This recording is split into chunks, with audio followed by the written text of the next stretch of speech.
at this moment. Let's see the lines who we have up. Arnab. Sanjay Jha, Mahesh Jetpalani and Maruf Raza on the debate.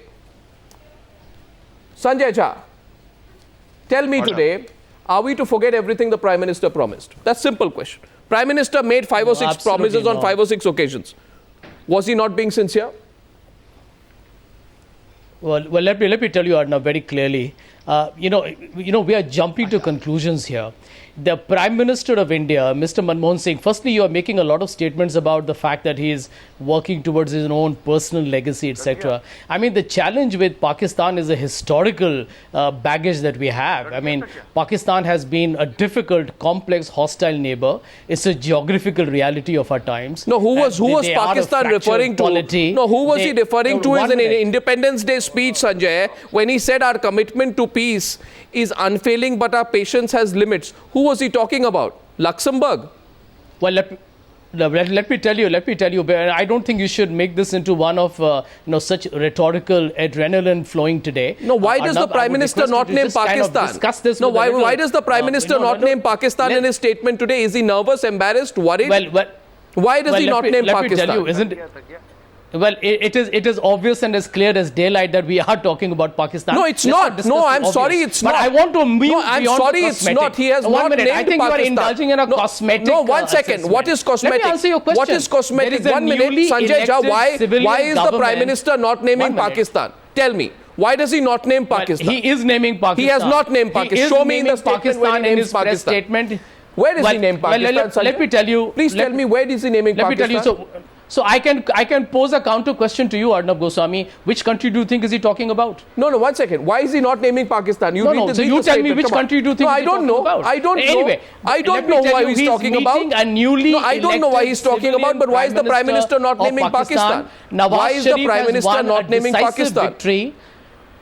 Arnab, I'm just quoting a couple of relevant points. Nawaz Sharif has won a decisive the group that attacked the Nairobi Mall were also enemies of peace. No, 1 second, please, let's be clear, Sanjay Jha. The group that attacked the Nairobi Mall were also enemies of peace. No, you don't want to take the question. I'm asking you a question. You don't want to take the question. The question I'm asking you is this. Okay, go ahead. And you know, 1 second. Please remember one thing.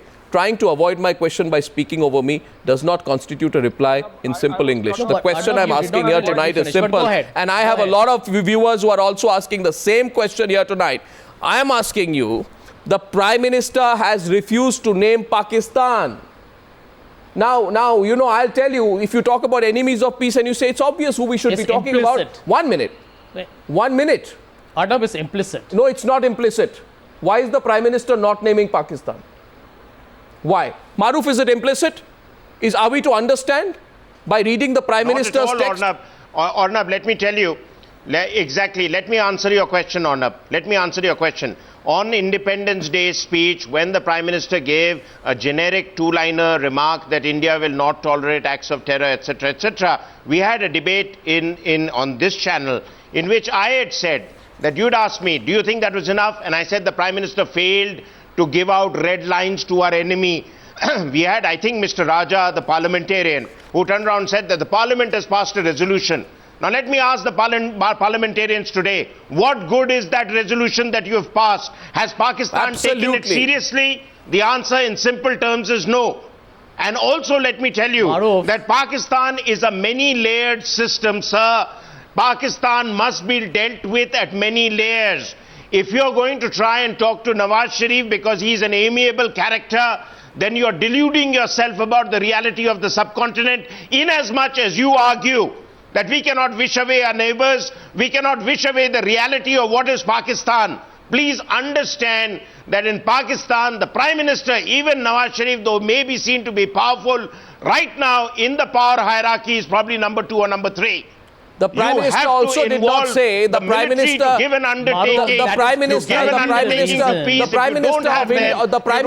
our country sanctions on Pakistan. You don't have pressure on Pakistan, wherein Pakistan feels the pain that they are inflicting on us. We are going to get nowhere with Pakistan. Maruf, the bottom line is this, and before I go to Mustafa Kamal, I just want to make one point. How does a nation uphold its self-interest? I take the example on Newshour tonight of the Brazilian President Dilma Rousseff. She postponed a state visit to the United States in response to the NSA spying of millions of Brazilians. Now, the country's most important businesses, Absolutely. members of her party and herself, she just cancelled the visit. She said, you spy on my country, I will have no dealing with you. The Prime Minister of India, to the contrary, Mustafa Kamal, and Mahesh, I'm coming to you after that, he had said it cannot be business as usual with Pakistan after the heinous act of the January beheading. How does that logic not apply tonight, Mustafa Kamal? Well, at the outset, I would like to make it clear that we all belong to a country which is a peace-loving country. That is India. We are wedded under SAARC to develop the best of relations with the countries of SAARC, which includes Pakistan. Number one, do we or do we not want to live in peace with Pakistan or not? And if we want to live in peace, to achieve peace, what is alternative to dialogue? What do you mean? What is the alternative to dialogue? Tell me how you intend to achieve peace. No, one second. How does showing talks? Talks? You are wedded to live so we are peacefully to the neighbors in the region, and if there is disharmony or problems between any two countries of the region or the world, what is the way of bringing the countries together? Mr. Mustafa Kamal, which world are you in? You see, why don't you understand? Today I heard the Pakistan High Commission issue a statement. No, Pakistan High Commission issues a statement. One second. Pakistan High Commission issues a statement, Mustafa Kamal. Please let me complete. It says... I am not concerned with Pakistan High Commissioner. Why?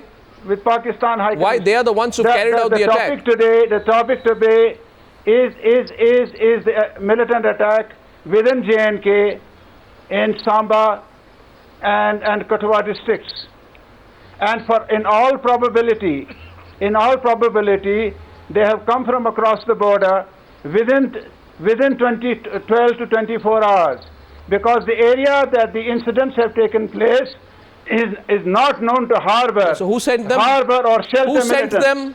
Or militant. Who sent them? 122 ceasefire violations in Pakistan this year. Who sent them? Apart from who sent them? Please. Who sent them? Answer my question, sir. Who sent them? Condemned. Who sent them? This is a symptom, not the problem. Sir, please do not try and talk a pro-Pakistani line on the program tonight. You are an Indian politician. Please have some loyalty towards your own country. The Shohada Brigade. The Shohada Brigade. Sir, why don't you say tonight? The Prime Minister of India does not want to name Pakistan. I am asking you tonight. The Shohada Brigade that has claimed responsibility for the attacks is among the three that issued threats, claiming it will target Western tourists in Jammu and Kashmir if the Zubin Mehta concert went forward. Everybody in the world knows that it is a shadow outfit of the Lashkar-e-Toiba. You have any doubts? He has made it very clear. Prime Minister has made it very clear. This is the handiwork of people and groups and forces that are inimical to peace between India I don't see the Prime Minister refer to any groups. This will not be allowed to derail. You see, I don't know what you are reading. No, once. Between India and Pakistan. Where is the Prime Minister? Where on earth has the Prime Minister of India referred to Pakistan in his statement today? Mahesh Jethmalani, have you seen that reference? Constantly Mustafa Kamal and Sanjay Jha are telling us to read between the lines and assume that he is referring to Pakistan. Is it too much for the people of India to expect their own Prime Minister to make a direct reference to the country which is responsible for the killing of our soldiers today? How can Mahesh Jethmalani answer that? Mahesh Jethmalani. Government of India. I expect at the time,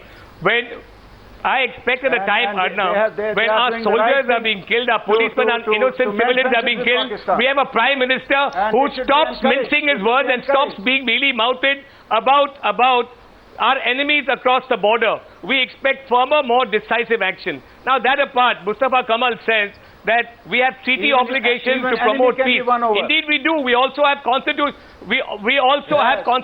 obligations to maintain international peace. But implicit, 1 minute, Mr. Kamal, you've had your say. 1 minute, Mr. Kamal, you've had your say. Give dialogue a chance. Give peace a chance. You tell that to your friends in Pakistan, Mr. Kamal. What do you mean give peace a chance? Implicit in our treaty. I'm sorry, they are not. My neighbors. implicit. You can't They're my underestimate them. neighbors, but they're extremely Don't- unfriendly neighbors. Honor. There is nothing implicit. Just 1 minute. hate Mr. Pakistan Kamath, is please not don't going to help interrupt you. me. Implicit in our treaty obligations to promote international peace is that we do not maintain peace with a rogue state that promotes both at the official now and also at unofficial levels cross-border terrorism. It is implicit that we deal with in a friendly manner with states who are themselves amenable to peaceful overtures, not rogue states who constantly kill innocent civilian soldiers and others. No, and What are you saying, Mr. Kamal? I want to know tonight how honest the government of India is being with its own people. You know, after the beheading of our soldiers, Pawan Verma, the Indian government was all fire and brimstone. And I know at that point of time, the government was responding to the debate that was going on in the media and in the whole nation. Prime Minister said it cannot be business as usual. Arnab, No, one second. Arnab, I want to make Salman Khurshid said. Salman Khurshid said. Point. Can I Okay, come into Mahesh the debate, Jethmalani. please, because you know it's being reduced to this kind of simplistic. I just want to make one.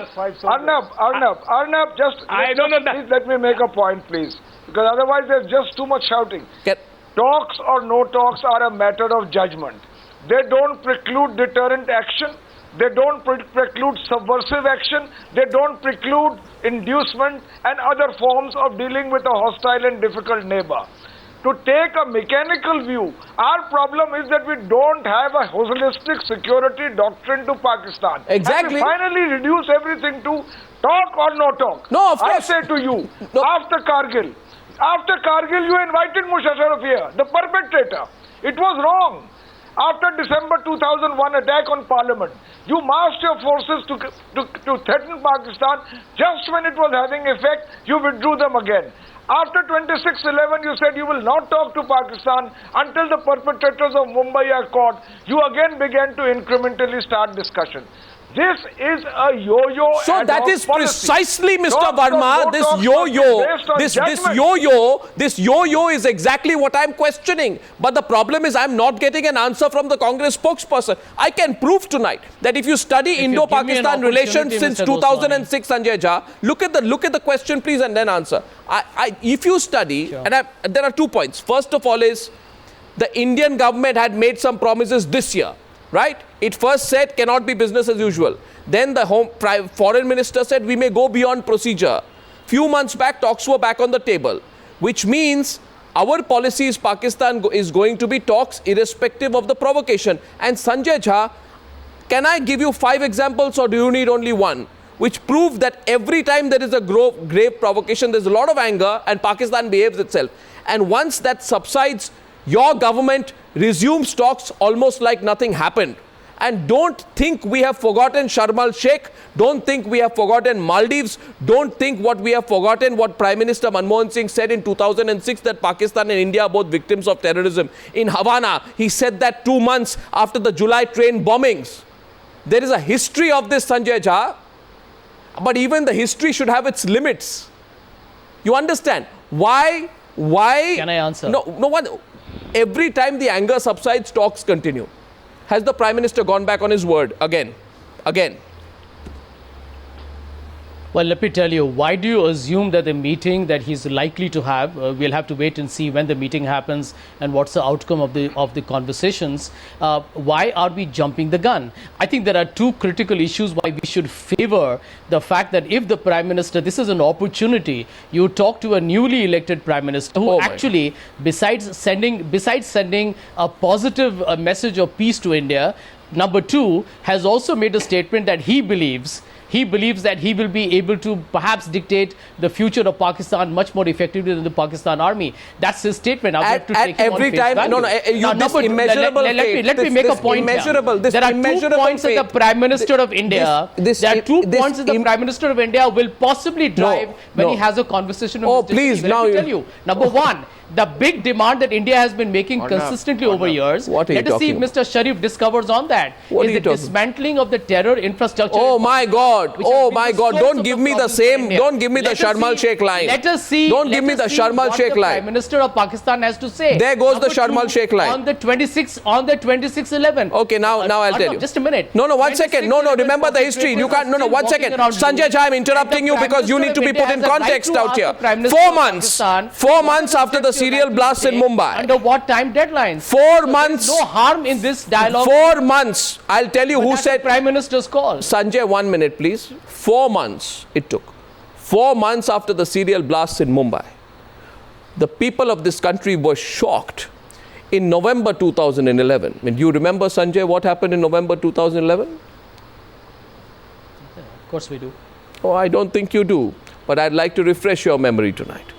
In November 2011, this same emotional, immeasurable faith response came from the Prime Minister. Only at that time, the Prime Minister decided that Yusuf Raza Gilani is the man who will bring history. He said Yusuf Raza Gilani is a man of peace. And then he went on to say that with Yusuf Raza Gilani, I will write a new chapter in the history of our relationship. And the people of this country were saying, what's going on with the Prime Minister? The Prime Minister says, Yusuf Raza Gilani, what happened? What happened to the Prime Minister's immeasurable faith in Yusuf Raza Gilani?